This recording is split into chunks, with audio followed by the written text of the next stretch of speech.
Hi Sarah, thank you for joining me today. I'm really looking forward to talking to you more about the work that the Movement Centre does. First off, I'll just start by introducing Parent Portal, who we are and what we do, and then I'll pass it over to you to do the same for the Movement Centre, if that's okay. So Parent Portal is basically a one-stop shop for those with special educational needs and disabilities from birth to the age of 25. And our goal with the platform is to help our ever-growing community of thousands of parents and carers to navigate the world of disability more easily by bringing their attention to helpful resources and sources of support that they may find relevant to them, such as yourself. So if you could tell us a bit more about the Movement Centre's work, please. Yeah, so just like to start with saying thank you very much for inviting me along today, and it's lovely to be able to share what we do and have a chat with you today. So yeah, the Movement Centre is an independent charity, and we are based at the Orthopaedic Hospital in Oswestry, which is in Shropshire. So we're not quite into Wales. We're on the Welsh border, but not quite into Wales. And yeah, the Movement Centre, we provide a specific form of physiotherapy called targeted training, and it's for disabled children that have difficulties with their movement control. And I am a physiotherapist at the Movement Centre, and so my main role is in treating the children. But yeah, with working for a small charity, we're a very small team here, so we all tend to sort of get involved with various different aspects, you know, of working for a small charity. So that might involve, you know, I get involved in sort of fundraising events, and I also have, I do a little bit of teaching, for example, to physiotherapy departments. So yeah, it's a nice varied role. Oh yeah, it sounds really rewarding, that. So you mentioned the specialist therapy that you offer, targeted training. Can you talk us through about like what that would involve if somebody had never heard of it before and wanted to know whether it would be suitable for their child? So yeah, targeted training focuses on the learning of trunk control. So it's sort of a specific area of physio. And we would start by doing a segmental assessment of a child's trunk control. So we find out kind of exactly where they're struggling with their control. And the idea is that when we've found the area where they're struggling, we support them in a standing frame just beneath that area. So hence the name targeted training therapy. We're targeting a specific point of the trunk at a time. And then the children will engage in hands-free reaching activities at home in their standing frame. And we progress the therapy by gradually lowering the height of the support of the standing frame. So as their trunk control is improving, we gradually just lower that support. So yeah, targeted training is a way of simplifying that learning of control for the children. Okay, great. That sounds really useful, actually. Sounds really beneficial. So what kind of movement disabilities does that help with then? Yeah, so we see mainly children with cerebral palsy here at the Movement Centre, so that the children that have had brain damage at birth. But we also see children who have genetic conditions, and some of the children that we see as well are undiagnosed. So they might still be under investigation, and they might not have had that diagnosis yet, but we're still able to go ahead with a course of therapy. So that, you know, the children, if they're presenting with that poor trunk control, they're likely to benefit from targeted training. And is it specifically aimed at children? Is there an age range that it needs to be within? Yeah, from about 12 months to 18 years. And I'd say probably the most common age is between 3 and 7. I think, like with other therapies, we tend to advise kind of the earlier the better, because with the as children get older and set more in their ways, it's sometimes just becomes harder to undo perhaps some of those habits that they've got. Yeah. And we do get an occasional inquiry from families with children that are sort of younger than 12 months as well. So at that point, we're able to perhaps provide them with a little bit of advice, but we wouldn't typically start the standing frame programme until they're 12 months.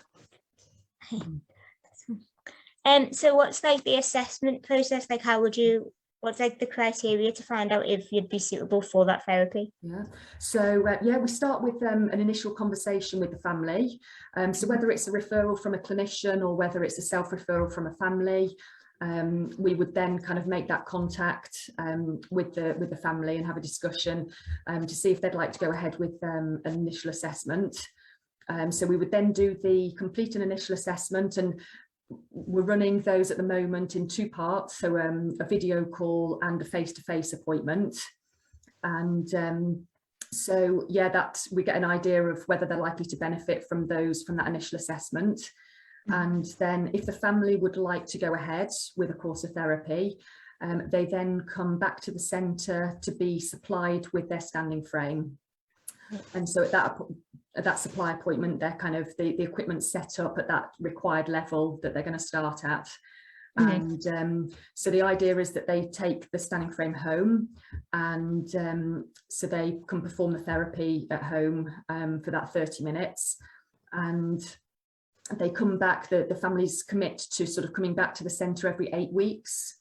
So over a course of 12 months, there's usually about sort of 6 reviews where we see them here at the Movement Centre, and that just allows us to monitor their progress and to make any adjustments to the equipment. So as I say, like, we're looking to, can we, if their control has improved, can we look at sort of lowering the height of the equipment? So that all is assessed at each of those 8-week reviews. And then at the end of the course, the frame is returned to the Movement Centre. And then they are also offered a 6-month follow-up. So we see the children kind of 6 months after their course, just to see how they're progressing at that point. Sometimes, children will go on to a second course. So if it's felt that at that time that they're likely to benefit from a second course, that they've still got potential to improve that control further, then we can go on to a second course. But if it's felt that they've perhaps gained as much as they're going to at that time, then, as I say, the equipment's returned, and then they sort of continue with their routine physio that they receive.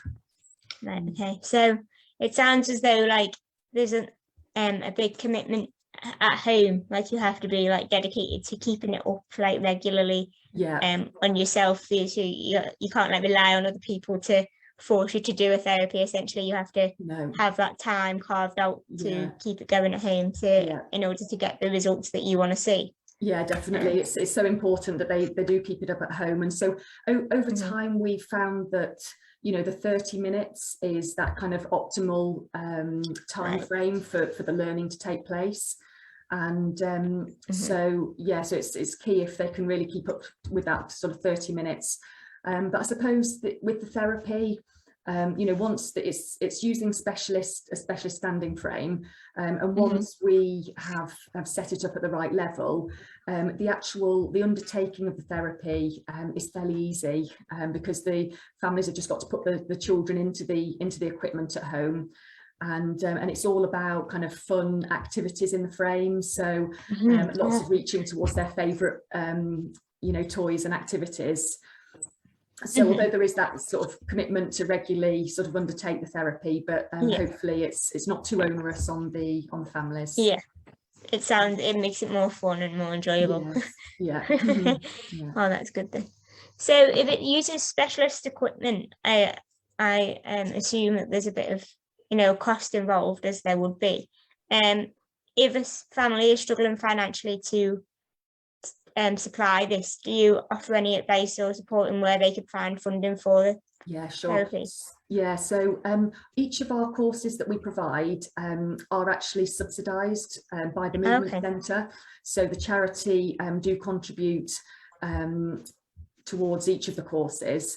And then for the parent contribution, we can also provide support in looking for other organisations that might be able to support the family with that funding. And then some of those organisations require kind of supporting letters from professionals as well. So we've done a few of those where, you know, we're supporting letters to go with the parents' application form. Okay, that sounds great. That makes it seem very accessible to anybody, whatever the budget then. So, you know, it should be available to as many people as possible. And it sounds like you make sure that it is, which is great and a testament to you guys. So what would you say, like, what are some of the biggest like changes or improvements that you see in a child after the first course it's committed to the home training as well? So we see kind of a wide range of abilities at the Movement Centre. So we've got children that are working on their head control. And in those children, we've seen some great results in them gaining head control. And some of those changes are just life-changing for those children. It's led to, you know, improved feeding and improved communication, because we've had children that have gone on to be able to use eye gazing technology, because they've got sort of better head control to be able to work the computer. So yeah, some of those results, I've got quite a passion in working with those children. So yeah, really marked results there. And we also, you know, with targeting the trunk, we work on children's sort of sitting and kneeling abilities. So, and again, that can be such a difference for them to be able to sit independently, and to be able to free their hands to play with toys and activities rather than, you know, having to use the hands to prop. So yeah, we see some great results there as well. And with the equipment, we can also target the legs as well, like lower limb control.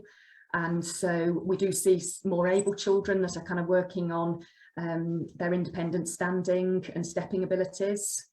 And we've seen that with the targeted training and improving that lower limb control, we do get children that learn the independent standing and go on to potentially some independent walking as well. So really rewarding. Yeah, I can't even begin to imagine like the feeling of like seeing a child come in initially and really struggling to do the most basic of movements, and then potentially at the end of that course with you be able to do so much more and have so much independence and things, especially as a parent, like to see the progress that your child has made. And do you find that the parents benefit almost as much as the children as well from coming to see you? Yes, absolutely. Yeah, so for you know, with support that we're able to offer them as well in assisting them through that journey. Yeah. Oh, amazing. Oh, that just sounds like such a rewarding job. Yeah. So yeah, with the support from the families as well, kind of, you know, even though we're sort of assessing the child kind of every 8 weeks, we provide kind of, we're always at the end of the phone. So if they do want to, you know, further support in between the 8-week reviews, we can speak to them either over the phone or arrange a video call between those sessions.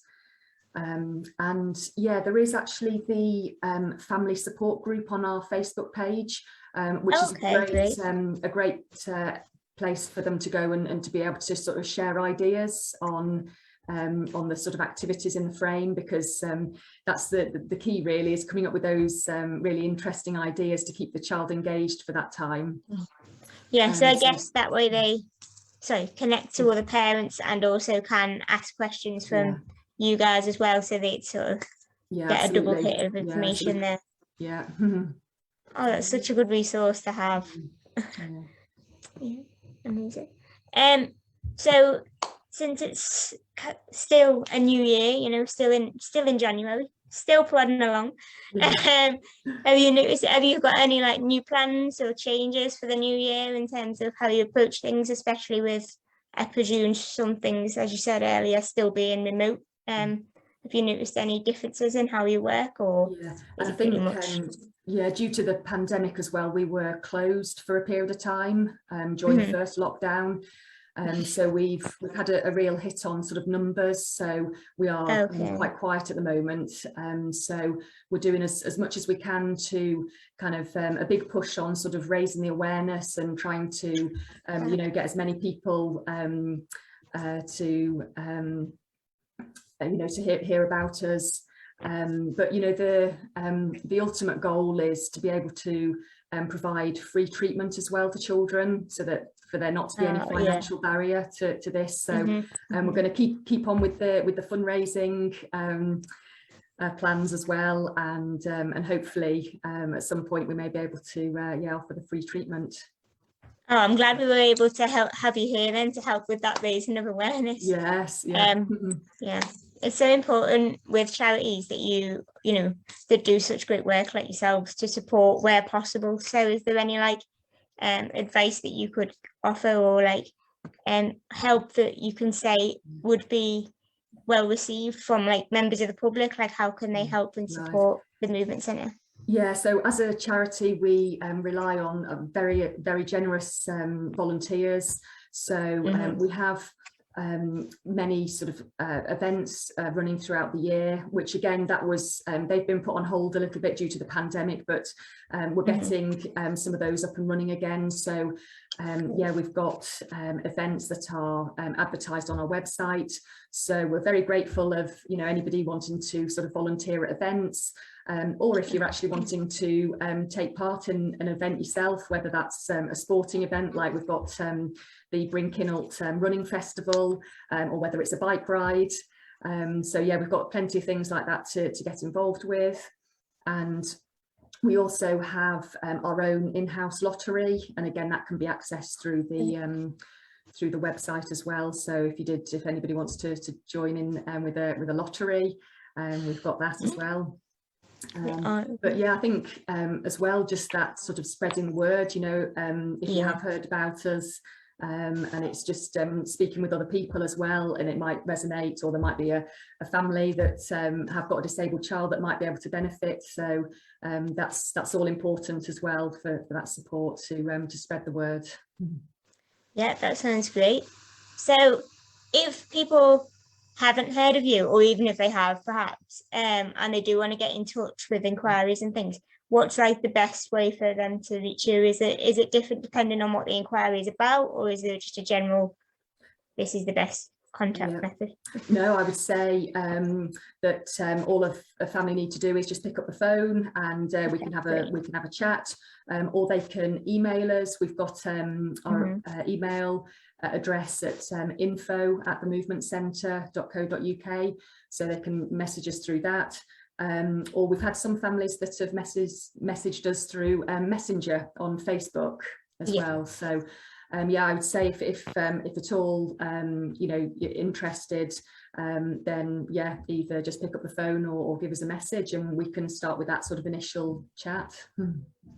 Yeah, okay, great. And I imagine you get some people traveling quite a way as well, from quite a distance, because what you offer is quite unique. So I feel like there must be a high demand there, so you must get people from all different areas of the country coming for it. Yeah, absolutely. So yeah, I didn't mention before, we are the only centre that provides this targeted training. So so as you say, we've got children from all over the UK. So we've got a couple of families that come down from Scotland, and a family coming over from Ireland, Northern Ireland, and some as far south as Essex as well. So yeah, it's great that we've you know, we can support those children. But I suppose it's just again that issue of, you know, with being a small charity in Shropshire, sort of hopefully just making more families aware of our service. Yeah. So touching on that, actually, as you said, like if you do get somebody traveling quite far to see you, and a lot of it can be done at home, and then with just reviews back in centre with yourselves, how then would they then travel back and then just have the review over the phone, or would it require them to keep returning or stay local to you so that you can easily travel in? What would you advise? So yeah, with those review appointments, they usually we normally have a morning or an afternoon appointment, which can take around about sort of a couple of hours for those sessions. And so, yeah, if a family have travelled a distance, we've got local accommodation. So we've got a Premier Inn just down the road. So yeah, typically the families would tend to stay the night before and then perhaps come to the session the next morning, and then be able to travel back on that same day. So yeah, and then as there are those sort of video calls and phone calls between the appointments, but each of those 8-week reviews, we do need to sort of still see them face to face, to do that assessment and to make those adjustments to the equipment. I suppose you get the most out of it that way, don't you, in terms of like demonstrating things as well and checking that what they're doing is, you know, the right thing to be doing to get the most out. So absolutely, yeah, face to face is key. Technology is great, but it's never going to replace face to face, is it? Okay, great. Well, I think that just about rounds up everything that I was going to touch on. So yeah, thank you for sharing all that information about what you do and also how people can get in touch with you and support you. Just to reiterate that this video will remain on our Facebook page under the videos tab, so that people can keep accessing it if they haven't managed to join us live today.